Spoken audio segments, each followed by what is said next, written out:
She was 22 and owned nothing but the clothes on her back.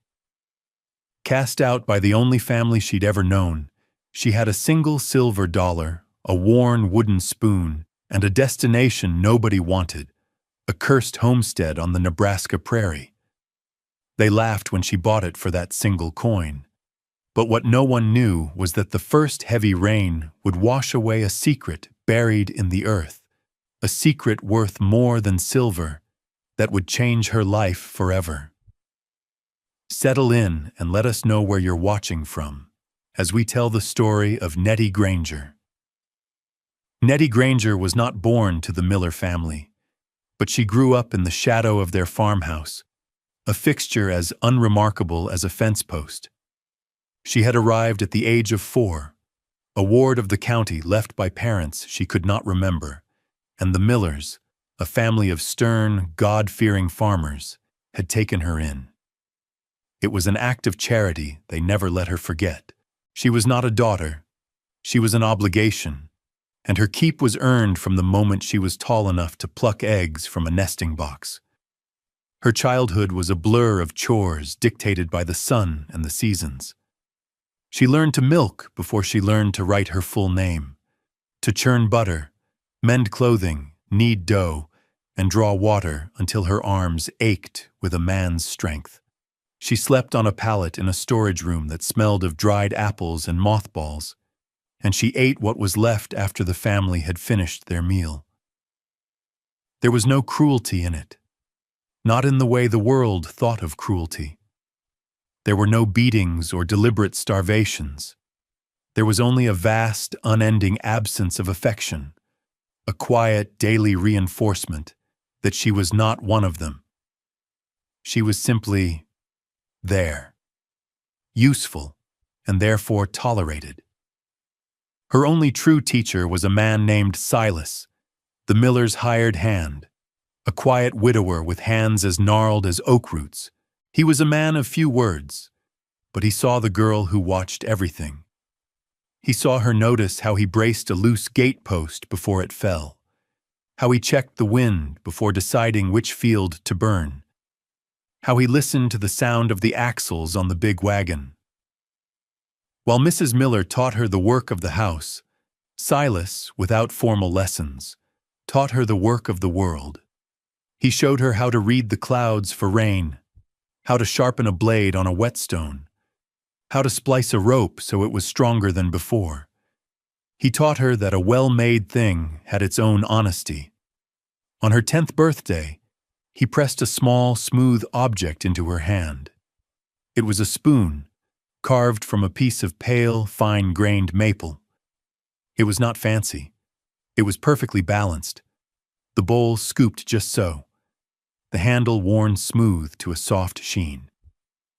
"A thing for your own," he'd said, his voice a low rumble. It was the first gift she had ever received that was not a hand-me-down. The first thing that was hers alone. Silas passed from a lung fever 2 winters later, and Nettie was left with the spoon and the quiet competence he had nurtured in her. She kept the spoon tucked in her apron pocket, its smooth wood a constant, solid presence against her palm. She grew into a young woman who was capable, observant, and silent. She knew how to fix what was broken, how to make do with what was on hand, and how to endure. She asked for nothing and expected nothing, and in the rigid, unforgiving economy of the Miller farm, this was her greatest virtue. The end of her time at the Miller farm came not with a shout, but with a quiet conversation in Mr. Miller's cramped office, a room that smelled of ledgers and dry tobacco. It was a Tuesday in late spring, the air thick with the scent of freshly turned earth. Mr. Miller's eldest son, Thomas, was to be married in June. His intended, a merchant's daughter from town, had made it clear she would be the only woman running her new household. She did not want a hired girl of Nettie's age, a girl who was neither family nor formal staff, living under the same roof. It was a matter of propriety, she had insisted. Mr. Miller, a man who treated life as a series of transactions, saw the logic in it. He motioned for Nettie to sit on the hard wooden chair opposite his desk, a chair usually reserved for men looking to buy seed or sell livestock. He did not meet her eyes. He looked at the ledger in front of him, his finger tracing a line of figures. "Nettie," he began, his voice flat and final. "You have been with us for 18 years. You have been a good worker." He paused, clearing his throat. "But things are changing. Thomas is bringing home a wife. The house will be hers now." He slid a single, polished silver dollar across the worn surface of the desk. The coin spun for a moment before settling, its gleam stark against the dark wood. "This is for your service. It is time for you to make your own way." There was no room for argument. It was not a discussion. It was a decree. Nettie looked at the coin, then at the man who had been the closest thing to a father she had ever known. His face was a mask of impassive resolve. She had given him 18 years of her life, her childhood, her girlhood, her strength, and it was worth $1. She did not cry. She did not plead. The lessons of Silas and the long, silent years had taught her the futility of begging for what would not be freely given. She simply nodded. "I understand," she said, her voice even. She reached out, her fingers closing around the cool metal of the coin. She stood. "I will be gone by morning." That evening, she went about her chores as always. She milked the cows, fed the chickens, and banked the fire in the kitchen stove. She moved through the familiar spaces of the house, a ghost already departed. In the small storage room, she gathered her few possessions: a spare dress of faded calico, a small Bible given to her by a traveling preacher, a mending kit, and the worn wooden spoon from Silas. She wrapped them all in a rough wool blanket, making a tidy bundle. She did not sleep. She lay on her pallet, listening to the sounds of the house settling, the groans of the wood, the quiet breathing of the family in their warm beds. At the first hint of dawn, she rose, tied her bonnet under her chin, picked up her bundle and the single dollar in her pocket, and walked out the door without a backward glance. The prairie opened before her like a vast, empty sea. The sun, just breaking the horizon, cast long, distorted shadows across an earth that was relentlessly flat, broken only by the gentle swells of the land and the endless, whispering grass. Nettie walked east, toward the town of Providence, the only settlement of any size within a 3-day walk. The name was a hollow promise in the immense silence. The road was little more than 2 ruts carved into the dirt, a faint line stretching toward an invisible destination. The wind was the first thing she noticed, and the last. It was not a gentle breeze. It was a constant physical pressure, a tireless hand pushing against her, whipping strands of hair from her bonnet, and filling the air with a fine, gritty dust that coated her tongue and stung her eyes. It sawed through the tall grass with a sound like a great, indrawn breath that never ended. She walked with a steady, practiced rhythm, the gait of someone accustomed to long hours of physical labor. Her bundle, tied over her shoulder, was not heavy, but its weight was a constant reminder of how little she possessed. The silver dollar in her pocket felt both impossibly small and monumentally heavy. It was everything she had. By midday, the sun was high and merciless. There were no trees to offer shade, no hills to break the monotony. The sky was a huge, pale, and indifferent dome. Heat shimmered off the ground, making the horizon tremble. She drank sparingly from the small canteen she had filled at the miller's well, the water already tasting warm and metallic. Her feet, clad in sturdy but worn leather boots, began to ache. she felt a profound and unnerving smallness, a solitary figure adrift in the sheer scale of the landscape. It was a place that could swallow a person whole, erase them without a trace. Yet she did not feel fear. She felt a strange, quiet clarity. The emptiness of the land mirrored the emptiness of her life until that morning. There were no more orders to follow, no more meals to cook for others, no more silent judgments to endure. There was only the road, the sky, and the steady, rhythmic work of putting one foot in front of the other. As evening approached, the sky bled into hues of orange and violet. She left the road and found a shallow depression in the prairie, a place that offered a slight reprieve from the eternal wind. She unwrapped her blanket, ate a piece of dry bread she had saved from the previous day's baking, and lay down to rest. She clutched the wooden spoon in her hand, its familiar shape a comfort in the vast darkness. The stars came out, a brilliant, cold spray across a sky blacker than any she had ever seen. She was alone, utterly and completely, but for the first time in her life, she was also free. The thought did not bring her joy, not yet. It was too new, too raw. It was simply a fact, as solid and real as the hard ground beneath her and the silver dollar that represented the price of her past and the key to her future. She slept, and the wind sang its lonely song over her. She arrived in Providence on the third day, dusty and bone-weary.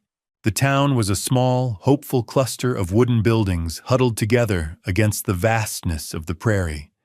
Its main street a wide slash of churned mud and wagon ruts. It was a place of commerce and desperation, filled with farmers in worn denim, merchants with wary eyes, and the ever-present pall of dust kicked up by the wind. Nettie made her way to the United States Land Office, a small, unassuming clapboard building with a painted sign swinging crookedly from one hinge. Inside, the air was stale, thick with the scent of old paper and chewing tobacco. A man with a green eye shade and ink-stained fingers sat behind a high counter, scratching at a ledger with a pen. He glanced up, his expression one of bored indifference. "Help you?" he asked, not bothering to rise. Nettie approached the counter. "I'm looking to file on a piece of land," she said, her voice quiet but firm. The clerk, whose nameplate identified him as Mr. Henderson, looked her up and down. A young woman, alone, with a dusty bundle, and no man beside her. A faint, dismissive smirk touched his lips. "Got the funds? Proving up a claim takes capital, tools, seed, stock." He gestured vaguely with his pen. "It's not for... well, it's hard work."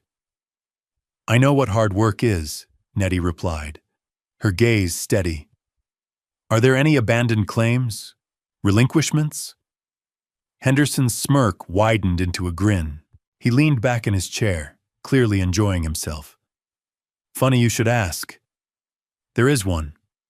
The old Albright place. Quarter section, 10 miles north of here. Has a soddy on it, a barn of sorts." He paused for dramatic effect. "Most folks won't touch it, say it's cursed." He leaned forward, his voice dropping conspiratorially. "First owner Albright, he and his boy died in a fire. The wife left. Then another family, the Stensons, tried it last year. Lost 2 children to fever inside of a month. They packed up and fled in the middle of the night. Left everything. People say the land itself is sick." Nettie considered this. A cursed place was a cheap place. "What's the filing fee?" she asked. Henderson laughed, a short, sharp bark. "The government fee, $1." He watched her, expecting her to recoil, to leave. Instead, Nettie reached into her pocket and placed her single, heavy silver dollar on the counter. The clerk's laughter died in his throat.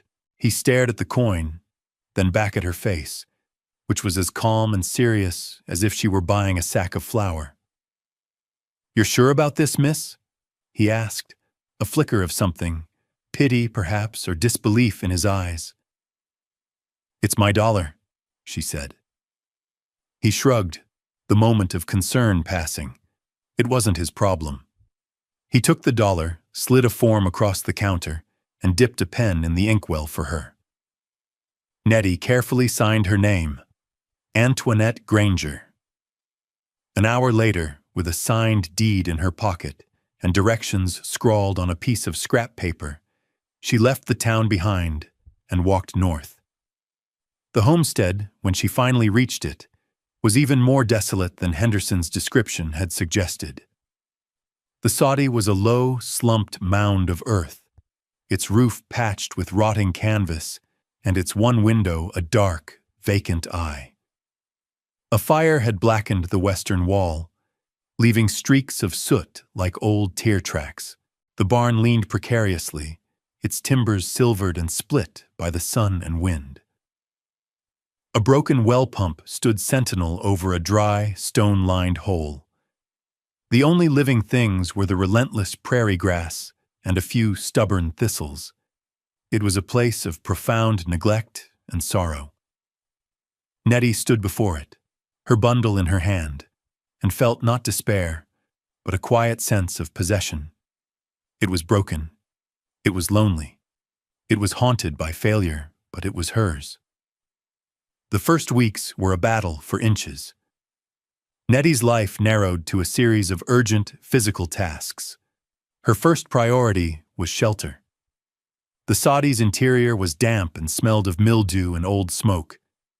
She spent 2 days shoveling out the dirt floor, evicting spiders and a family of mice, and using salvaged planks from a collapsed corral to patch the worst of the holes in the roof. She used her own blanket to cover the empty window frame at night, a thin barrier against the ceaseless wind. The second priority was water. The well was dry, the pump's handle hanging limp and useless. For the first week, she made a 2-mile round trip each morning to a small creek, hauling back 2 buckets of silty water, a task that consumed precious time and energy.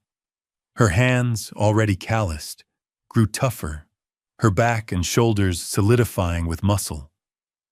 She was always tired, a deep, bone-weary fatigue that sleep never fully erased. She worked from sunup to sundown, fueled by a grim determination and the last of the bread she'd brought. She found a small patch of wild onions near the creek and ate them raw, their sharp bite a welcome change from the stale taste of her dwindling supplies. The land was hard and unforgiving, but she was harder. Then, in the 3rd week, the sky changed. The pale, washed-out blue deepened to a bruised purple-gray. The wind, for the first time, fell silent. An unnerving stillness settled over the prairie. Nettie, remembering Silas's lessons, secured the canvas on her roof and brought her few belongings to the driest corner of the soddy. The rain began not as a drizzle, but as a sudden, violent onslaught. It came down in solid gray sheets, hammering the sod roof and turning the dusty ground to instant mud. Thunder cracked directly overhead, and lightning bleached the world white for a heart-stopping second. It rained all afternoon and all through the night, a relentless deluge that seemed determined to wash the world clean. Nettie sat in the dark, listening to the roar, a small leak dripping steadily into a tin cup she'd found. The next morning, the world was transformed. The air was cool and clean, and the prairie was a glistening, sodden green. A small lake had formed in the low-lying area behind the leaning barn. As Nettie stepped outside, the damp earth squelching under her boots, she saw it. The ground, a dozen yards from the barn, had given way. A ragged, circular hole, 10 feet across, had opened in the earth, its edges a mess of collapsed turf and dark, wet soil. It was a sinkhole, created by the immense volume of water. Cautiously, she approached the edge. The hole was deep, perhaps 15 feet, and at the bottom, something moved. It was water, bubbling up from the earth, clear and clean. The flood had breached an underground spring, but it was the walls of the sinkhole that held her attention. They were not just dirt. Streaked through the dark soil were thick, glittering white veins. They looked like frost or quartz, but she knew, with a sudden, heart-pounding certainty, what they were. She scrambled down the slippery side of the hole, heedless of the mud. She broke off a piece of the white crust. It was crystalline, cool to the touch. She lifted it to her tongue. The taste was sharp, unmistakable. Salt. A massive, pure deposit of it, exposed to the world. And then she saw something else. Tucked into a small niche in the rock wall, just above the new water line, was a metal box, rusted but intact. It had been wrapped in oilcloth, which had mostly rotted away. She pried it open with her fingers. Inside, protected from the damp, was a leather-bound journal. On the first page, in a neat, deliberate hand, was a letter. It began, "To whoever finds this in the year of our Lord, 1878, my name is Elias Albright. I was a geologist before I was a farmer. This land is not cursed. It is blessed. Beneath your feet lies a salt vein of uncommon purity. I was building a system to extract it when my barn burned. It was not an accident. I believe my neighbors, the Rankin brothers, suspected my discovery and sought to drive me out. They are dangerous men. This spring and this salt are your inheritance, if you are wise enough to hold it. Godspeed." The letter from Elias Albright changed everything. It was not just a confirmation of the salt. It was a warning, a legacy, and a charge. Nettie sat on the damp ground beside the newly born spring, the open journal in her lap, and read the words over and over. The world, which had been a simple, brutal equation of survival, suddenly became complex and dangerous. She was no longer just a homesteader fighting the elements. She was the guardian of a secret, a treasure that had already cost one man his life. Her first thought was of the Rankin brothers. She did not know them, but the name was a cold stone in her gut. Men who would burn a barn would not hesitate to do worse. Her isolation, once a simple fact of geography, now felt like a profound vulnerability. She knew she could not work the salt, could not profit from it, alone and unprotected. Her mind, sharpened by years of practical problem-solving, began to work. She needed to secure her claim, not just on paper, but physically. She needed tools, lumber, and allies, and she needed to do it without revealing the true value of what lay beneath her land. She carefully rewrapped the journal in the remnants of its oilcloth, hid it deep within the walls of her soddy, and made a plan. The next morning, she walked back to Providence. This time, she did not go to the land office. She sought out the town's blacksmith, a man named Abe Abernathy. His forge was at the edge of town, a smoky, clangorous place that smelled of hot metal and coal. Abernathy was an older man, built like the anvils he worked, with a reputation for being honest to a fault and wary of gossip. Nettie found him hammering a glowing piece of iron into a plowshare. She waited until he was finished. "Mr. Abernathy," she said. He turned, wiping sweat from his brow with a forearm. He recognized her as the girl who'd bought the Albright place. "The big rain," she said, by way of explanation. "It opened up a new spring on my land, a good one, but the ground is soft around it. I need to build a proper well house, to shore it up before it collapses." She did not mention the salt. She focused on the water, a truth that hid the larger one. Abernathy listened, his gaze shrewd. A new spring on that cursed land was news. "Lumber costs money," he said gruffly. "So do nails, and my time." "I have no money," Nettie said plainly, "but I will have salt. I can rig a small evaporation pan. I can pay you in salt for preserving your winter meat." It was a common enough form of barter. Salt was a precious commodity, always in short supply on the prairie, most of it hauled at great expense from distant cities. Abernathy considered her offer. It was a risk, but there was something in the girl's steady gaze that he trusted. "All right," he agreed. "I'll come out tomorrow and see what you need." His help was the first link in a chain. While Abernathy measured for the well house, Nettie went to the general store, run by a widow named Martha Gable. Mrs. Gable was a sharp, pragmatic woman who had managed the store alone since her husband's death. Nettie, holding the wooden spoon from Silas in her pocket for courage, made her a similar offer.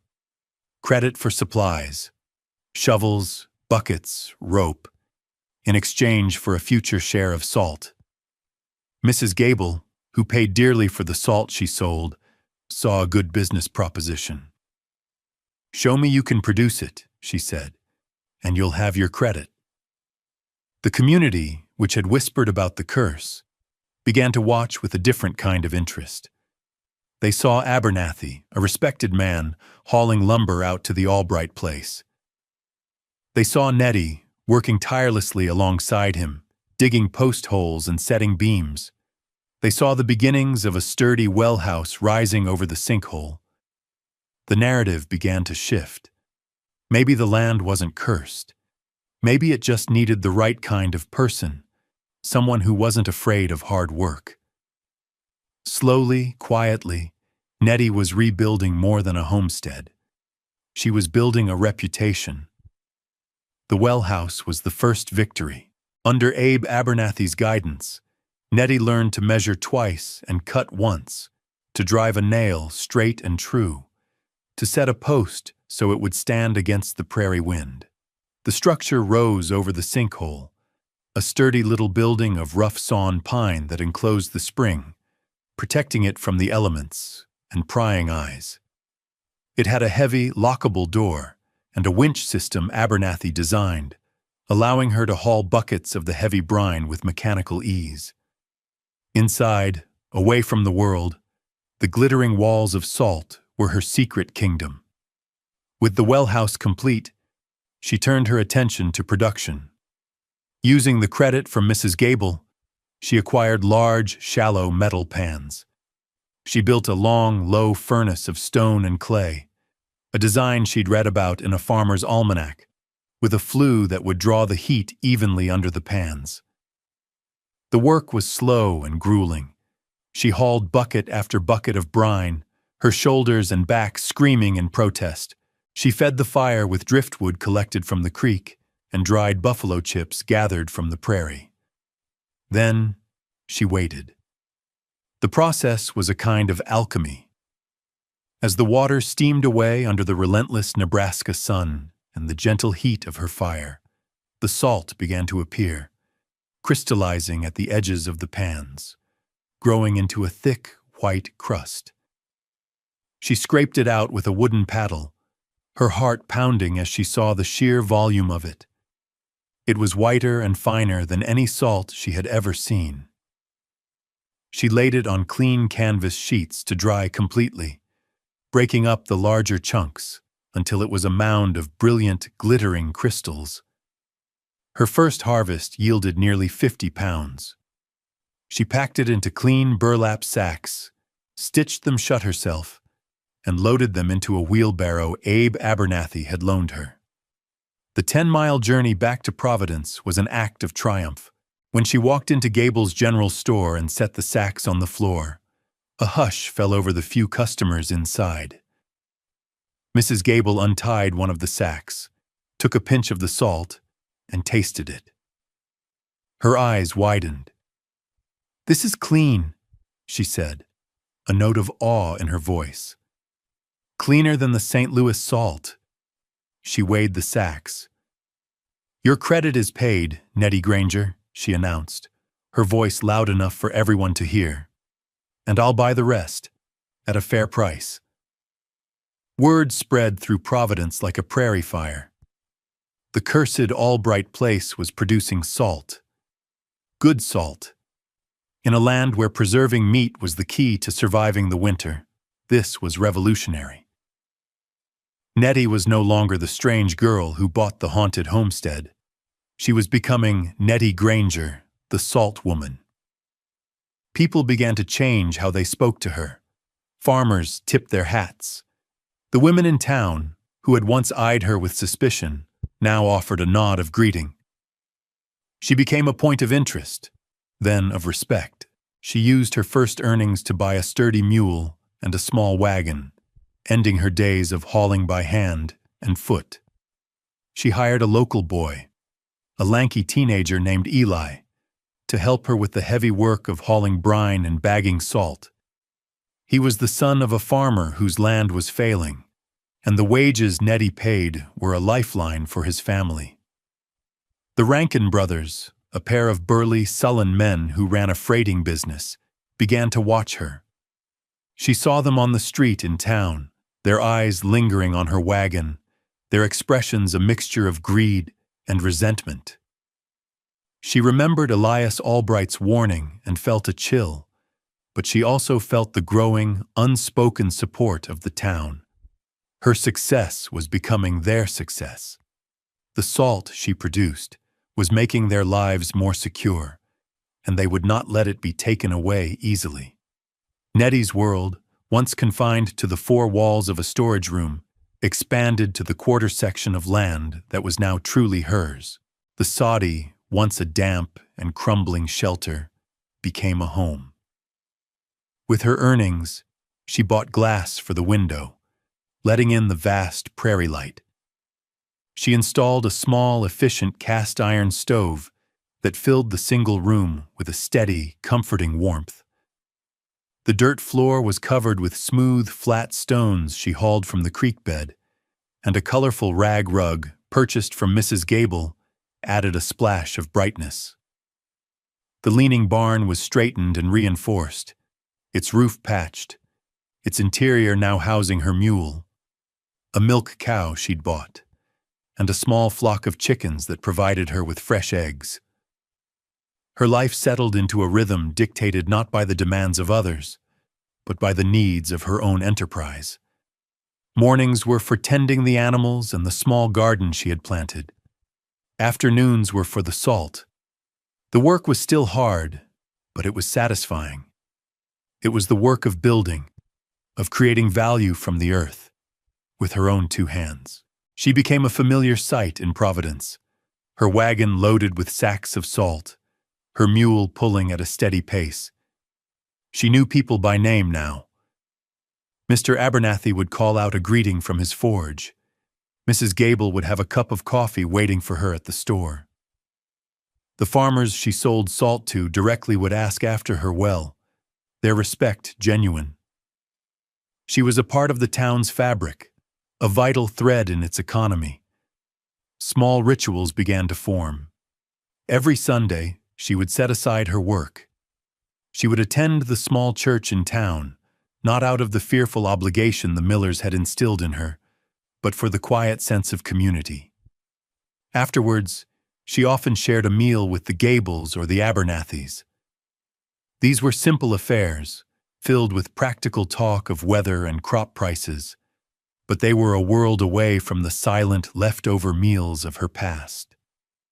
She was no longer an outsider looking in. She had a seat at the table.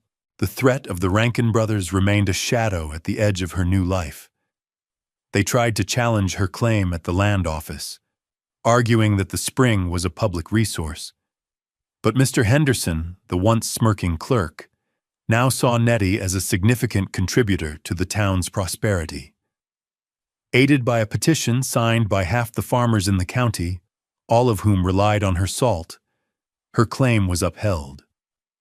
The brothers then resorted to veiled threats, their wagons sometimes appearing on the road to her homestead, only to be met by the sight of Abe Abernathy or another of her allies, ostensibly there to fix a fence or deliver supplies, their presence a clear, unspoken message of protection.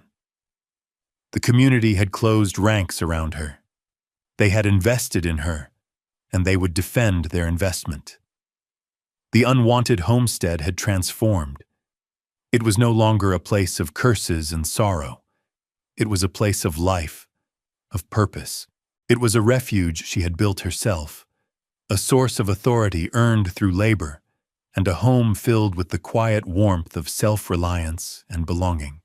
One evening in early autumn, Nettie stood by the well house as the sun dipped below the horizon, painting the enormous sky in strokes of fiery orange and deep purple. The prairie wind, that constant, restless presence, whispered through the tall grass, but it was no longer a sound of loneliness. It was the sound of her home. The air was crisp, carrying the scent of wood smoke from her own chimney and the faint, clean mineral smell of the drying salt. In the pocket of her apron, her fingers found the smooth, familiar shape of the wooden spoon Silas had carved for her so many years ago. She drew it out, its pale maple glowing in the fading light. It was a simple, honest tool made with care by a man who had seen a flicker of potential in a lonely, watchful girl. He had taught her the dignity of work, the value of a well-made thing. Inside the soddy, on a small shelf beside the stove, was another object she treasured. It was a piece of rock salt from the deepest part of the vein, a perfect, translucent crystal she had saved from her very first harvest. It represented the legacy of Elias Albright, a stranger from the past, who had also seen value where others saw only desolation. He had trusted the land, and he had trusted the future, a future that, by a strange turn of fate, had become hers. She held the spoon in one hand, its surface worn smooth by her own touch, and thought of the salt crystal inside. One object from a man who had offered her the first taste of kindness, the other from a man who had, through a message in a bottle, offered her a kingdom. Two men she would never see again, whose belief in the unseen had fundamentally shaped her existence. She looked down at her hands. They were not the hands of a young woman of 22. They were chapped, calloused, the nails cut short, the skin ingrained with the honest dirt of her land. They were the hands of a woman who knew how to build, to mend, to create. They were strong. They were hers. She thought of the millers, of the single silver dollar meant to dismiss her, to erase 18 years of her life. They had cast her out with nothing, hoping she would disappear. They had underestimated her, just as everyone had underestimated this patch of land. They had seen a servant girl. Silas had seen a builder. They had seen a cursed homestead. Elias Albright had seen a hidden treasure. And in the quiet, patient work of her own two hands, she had proven the builders right. Nettie Granger was 22 and had been cast out with a single dollar. She had spent it on a patch of cursed land on the Nebraska prairie. It was the best dollar she ever spent. It had bought her more than a home. It had bought her a future written in salt, a community built on respect, and the quiet, unshakable dignity of her own strength. Thank you for joining us for this story of resilience. If stories of quiet strength and hidden value speak to you, consider subscribing and sharing this with someone who might need it. What overlooked thing in your own life holds a secret value? Let us know in the comments below.